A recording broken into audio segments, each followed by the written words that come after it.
Hey guys, it's Neon. I'm back. We're going to talk about Webtoon and Crunchyroll. Now, this is really interesting. A lot of people tagged us in on this situation. It dropped this morning, I guess, that Crunchyroll and Webtoon are going to team up for new animated content. And if you're not familiar with Webtoon, it's basically the largest webcomic portal in existence on the planet right now. I think it's basically taken over webcomics.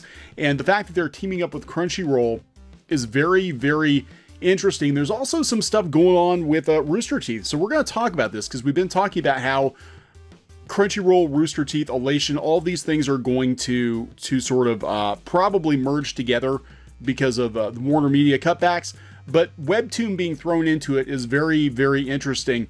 I think they're looking to expand into anime because they know that's where the money is right now. And they're trying to reach that audience. They're going to try to do it through Crunchyroll.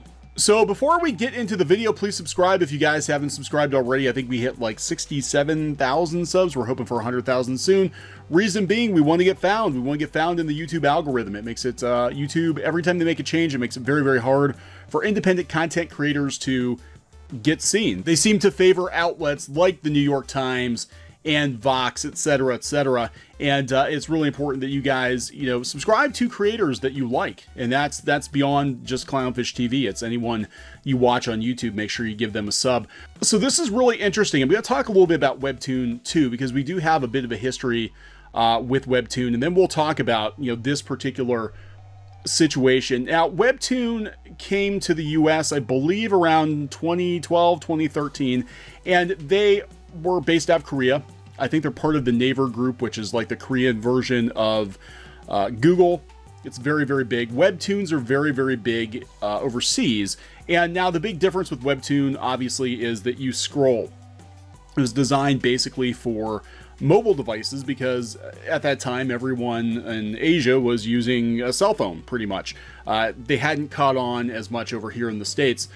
So the infinite scroll kind of became the default at that point for webcomics. Now, Webtoon here in the US has been kind of interesting because they came over and they had a lot of money to throw around when they did. And they basically, I'm going to tell you, as someone who, worked on a webcomic for years, Geeky and I worked on our webcomic for years. We actually made a living doing webcomics and selling associated merchandise for a while.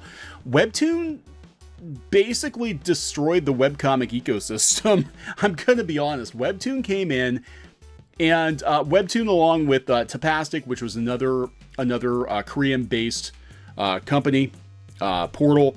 That portal system, that sort of YouTube for comics, pretty much was the death knell for independent comics in the US, for independent webcomics. At that point, most people who were doing webcomics hosted their webcomics on their own site, and they did the either they updated once a week or a couple times a week or whatever.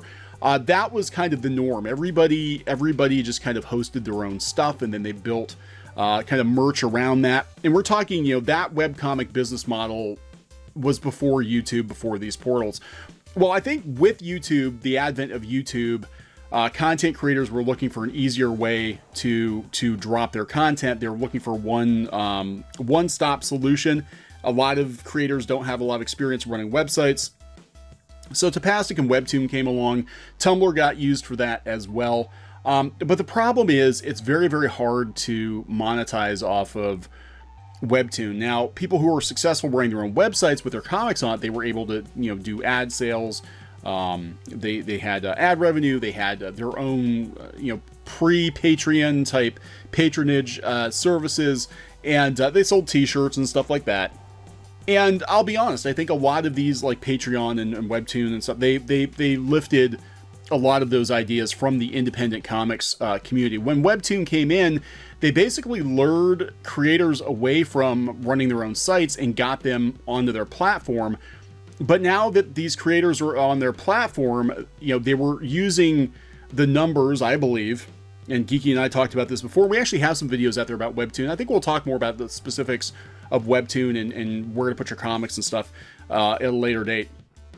But they basically came in and got everybody used to going to Webtoon. A lot of creators had their own websites, and they were all of a sudden running advertising to point people to Webtoon, because at first, they were promising people the ability to monetize. They were going to give you money if you did well on the platform. And, you know, as their numbers build up, they started making deals. But the deals really weren't in favor of independent creators, in my own opinion. You know, they signed a deal with Hollywood. They were talking about the numbers, the big numbers here for Webtoon. They signed a deal with Hollywood, CAA, which is the creative artist agency, big Hollywood agency. They signed a deal with them in 2016 to get their IP, their Korean comics made into movies, anime, etc. After that, they tried to build some inroads with American audiences by bringing in Marvel and DC creators for exclusive deals, exclusive content. Now, things seem to have changed over there.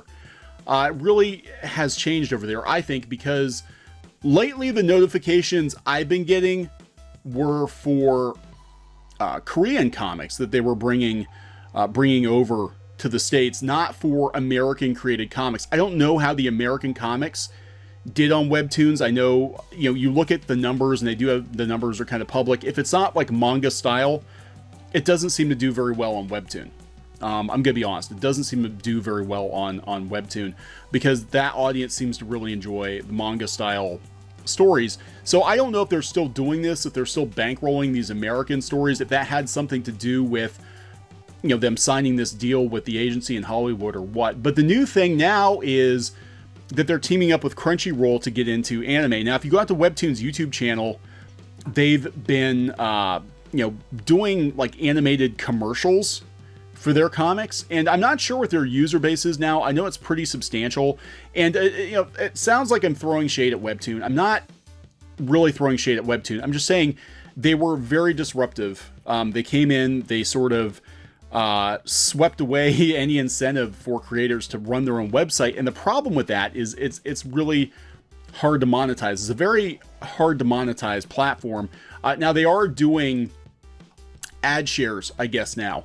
And you can make some money, but we're talking like, unless you have a deal in play with them, like Sarah Anderson, who I think is Sarah Scribbles, and, you know, she makes pretty decent money with her book deals and all that, but she's only getting like $1,000, you know, to post her stuff on there. So I know we had our comic Shadow Binders on there. We did sort of a backup archive on Webtoons. We didn't run it first run on Webtoons because there's no financial incentive to do it, and we got a couple $100 a month, you know, based on views. Now that's fine, but that's not like, I know some creators are you know, thrilled to get that, but you compare that to the kinds of money that's available with YouTube or crowdfunding, and it's not that great. It really isn't that great. And I do know there are some other creators on YouTube who have had series on Webtoons. I don't know how they made out financially. I heard at one point they were paying people a couple $1,000s to be exclusive with them. Again, for the amount of work, you probably would be better off, you know, working someplace else and just doing comics on the side. But that's my personal opinion. Where Webtoon seems to be headed, and this nails it right here, is Hollywood deals, media deals for Korean IP being either turned into live action movies or, in this case, animated content, which explains this. So let's talk about this. So this is coming from the Hollywood Reporter. The two companies will work together to develop, produce, and distribute new shows based on Webtoon's catalog of properties. Crunchyroll, the Warner Media subsidiary focused on publishing and distribution of anime and manga, has teamed with webcomic giant Webtoon for a new partnership that will see the two companies develop and produce new animated content based on Webtoon's catalog of properties. Under the deal, both Crunchyroll and Webtoon will collaborate on the development and co-production of the animated material, with the two companies working together to distribute and license shows upon completion. Averaging more than 55 million monthly active users and with a daily readership upward of 15 million, Webtoon has become the top webcomics app for both Android and iOS, with thousands of series updated on a regular basis in genres including sci-fi, fantasy, and romance comics. The company has previously partnered with legendary Top Cow, Image, and Lucasfilm. Okay, so it's 2014. Yeah, so they've run Top Cow Comics. I think they had Mark Silvestri had some stuff on there. Lucasfilm, they had the Star Wars manga on there. I don't know how they really did. Again, Webtoon, what is performing the best on Webtoon right now is the manga style comics, the manga style comics, most of them done by Korean creators. In my opinion, there are a lot of American creators. They don't seem to get traction though. It's very hard to get traction on Webtoon now. It's so saturated. Crunchyroll, meanwhile, boasts 50 million users and 2 million subscribers, and has built a dedicated fan base both through an anime catalog that includes Attack on Titan, Naruto, and Dragon Ball, but also ancillary ventures, including Crunchyroll Games and the annual California event, Crunchyroll Expo. We're going to talk about Crunchyroll Games and the new Crunchyroll store. Last year, the company announced its intention to create all new content. This is interesting. So we've got Webtoon, which I don't know how they're doing financially. I really don't. I think they've been living off of venture capital for a while. I think they've been bankrolled by Naver, and I think the whole plan was we're coming up on 5 years, right? That's usually 5 years is very important for any kind of website that's being bankrolled by venture capital. So they need to start turning a profit, and I think they're like, okay, well the comics themselves, the ad revenue for the comics is not profitable. So let's make animated series and sell merchandise. That seems to be where they're going now. Crunchyroll is talking about making all this original content. I'm trying to figure out where the money is going to come from for that content, because Crunchyroll, being part of Warner Brothers, is really cutting back. Rooster Teeth is really cutting back. I don't see Warner Brothers greenlighting a bunch of stuff unless the money's coming from Webtoons. Maybe Naver is going to kick in some money to get their Webtoon properties out there in the US in a much bigger way. I mean, manga is huge right now. Anime is huge right now. It's definitely eclipsing American comics, and that might be the game plan. I don't know. So we're extremely excited to be partnering with Webtoon. They said Crunchyroll Webtoon has a tremendous catalog of content and creators that resonate deeply with our audience, and we can't think of a better way to delight fans than by bringing these stories to life through animation. There is tremendous crossover appeal with our audiences and exceptional creative synergy on the types of stories we want to tell. Added Taylor Grant, Senior VP of IP Development for Webtoon. I didn't even realize they had an IP development person. We're excited to partner with Crunchyroll to bring our globally appealing characters to audiences and consumers in new ways, as well as new opportunities for talented creators. Details about the initial series under discussion as part of the deal are expected to be released soon. I'm guessing they'll probably do whatever the most popular series are on Webtoon. I don't remember now. It's been years since I've really looked into it. Like I said, I'm not throwing shade at Webtoon. Just I'm telling you what I think happened was Webtoon used the American webcomics community to build its platform. They basically gave an incentive. They had contests, they had different promotions where you can make money, and webcomics creators, the vast majority, 99% of them, didn't make any money off their comics. So they jumped at the opportunity to maybe possibly make money, and it sort of pulled everybody over to their platform, and that's how they grew it. And now the people who are going to reap the rewards are actually the IP.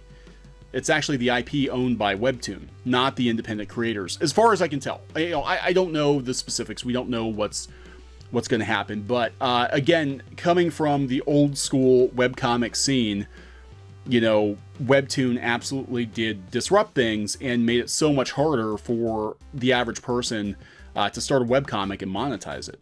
In fact, I would say that they made it virtually impossible unless you were exclusive with them.